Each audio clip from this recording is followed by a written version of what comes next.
13h, 14h. Europe 1, 13h. 13h31 sur Europe 1. Merci de nous rejoindre. Vous écoutez Céline Géraud jusqu'à 14h. Et avec vous, Céline, pour décrypter l'actualité, vos deux chroniqueurs, le journaliste politique au Journal du Dimanche, Jules Terès, et l'ancien juge d'instruction, Georges Fenech.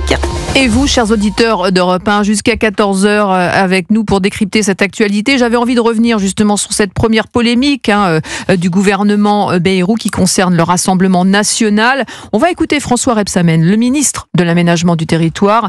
Il était sur BFM hier soir. Je respecte toutes les forces politiques sauf le RN. Je le dis ici, mais c'est ma position. Et donc, c'est pas du tout... Vous ne respectez pas le RN? Non, moi je respecte pas ceux qui portent, pas tous, heureusement, j'en connais dans mon département, mais ceux qui portent les discours de haine et l'exclusion de l'autre, c'est pas ma tasse de thé. Et réaction il y a quelques minutes de la porte-parole du gouvernement, Sophie Primas, à l'issue du Conseil des ministres. La position du gouvernement est inchangée. Vous savez que le Premier ministre fait du dialogue avec l'ensemble des forces politiques qui souhaitent dialoguer avec lui une priorité pour trouver ce chemin de compromis dont nous parlons. Donc ce n'est pas la position du gouvernement. Est-ce une erreur de François Rebsamen? Ce n'est pas la position du gouvernement. Voilà, ce n'est pas la position du gouvernement. Très bonne question de Jacques Serret. Jacques Serret, voilà. D'Europe 1, toujours. Dérapage et recadrage dans la foulée. Clic-clac. Non, mais c'est une bêtise immense, mais c'est la preuve que ce gouvernement ne tiendra pas, qu'il n'a aucune chance de tenir, puisqu'on a monsieur Rebsamen, socialiste, passé par la Ligue communiste révolutionnaire, qui donc exècre le Rassemblement national, est en désaccord total avec les idées du Rassemblement national. C'est là le droit, mais il est dans une situation politique où on est obligé de respecter le Rassemblement national. Et on a de l'autre côté Madame Primas, issue des Républicains, qui a été plutôt proche de Michel Barnier, et qui doit tenir la ligne du gouvernement, la ligne de François Bayrou, qui est celle du respect de tout le monde et de la réconciliation et de la stabilité. Mais qui est aussi celle de la liberté de parole. C'est là aussi, il laisse finalement les mains libres à ses ministres. Encore une fois, exclure 11 millions d'électeurs du Rassemblement national, je dirais même 13 millions, puisque c'est le score au second tour de Marine Le Pen en 2022. On ne peut pas, d'autant plus quand il y a 143 députés du Rassemblement national avec les alliés d'Éric Ciotti. Ce n'est pas possible.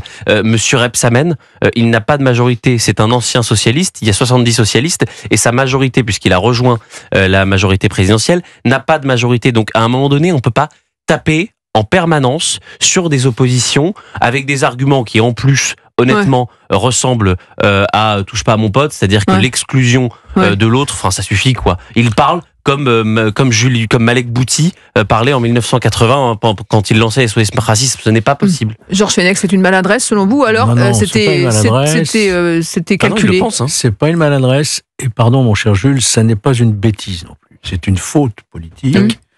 Voilà, vous comprenez ce que je veux dire. Il n'y a rien derrière, il n'y a pas de stratégie. Quand vous dites, Céline, liberté de parole pour les ministres, bien sûr, mais dans le cadre de leur portefeuille ministériel. Ils ont une liberté, effectivement, d'expression. J'entends pas qu'ils ne contrôlent pas les interviews, qu'ils laissent les ministres, finalement, gérer leur communication. Les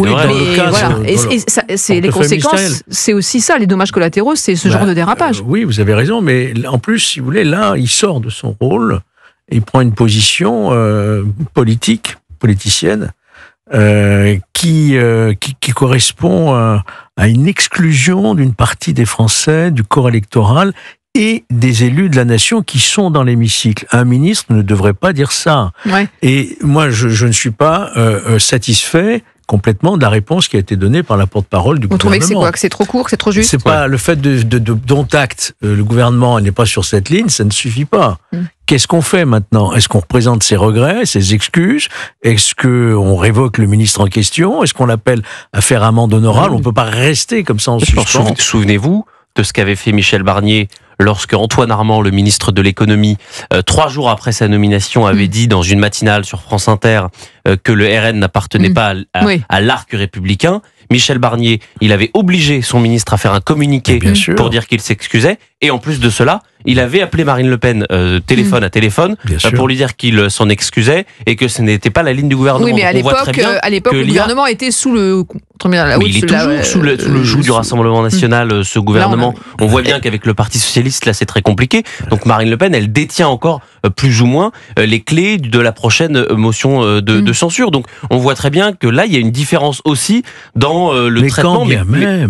Mais quand bien même, il n'aurait pas cette menace nucléaire d'une c'est vrai, vous avez raison. d'une motion de censure. On n'insulte pas le corps électoral, une partie du corps importante, voire le premier groupe politique aujourd'hui. Il ne s'agit pas de prendre la défense du RN, c'est une question de principe, une question de principe démocratique. Et c'est là aussi le problème ou l'inconvénient d'avoir des poids lourds dans son gouvernement. C'est-à-dire qu'Antoine Armand, c'est grâce à Michel Barnier qu'il intégrait le gouvernement, c'est grâce à Michel Barnier qu'il s'est fait un nom, donc il était aussi obligé de respecter son Premier ministre. Là, on a des personnalités qui ont réussi à exister dans la vie politique sans François Bayrou. François Rebsamen en est un exemple. Il a été ministre bien avant que François Bayrou le nomme à la décentralisation et à l'aménagement du territoire. Il a été un baron local à Dijon pendant des années, donc il a une indépendance politique et donc à ce titre-là, il peut se permettre bien d'autres choses qu'un juste jeune un dernier mot. Oui, et dans son discours de politique générale hier, François Bayrou a rappelé son attachement au respect de toutes les formations politiques. Hein, il l'a dit très exprès. Il a même rappelé que certains avaient refusé de serrer la main dans l'hémicycle. Donc on a un Premier ministre qui finalement ne tient pas ses ministres sur un plan politique majeur. Et Philippe Ballard, député RN de l'Oise, qui était chez Pascal Praud ce matin, dans Pascal Praud et vous, dit ce que dit M. Rebsamen a été l'attitude des macronistes et de LFI qui ont marché main dans la main pour faire barrage au parti. Voilà, en parlant de l'entre-deux tours des dernières élections législatives. Oui, non, il a pas tort. Mais vraiment, ce qu'on disait, c'est que François Rebsamen appartient à une classe politique un petit peu de l'ancien monde.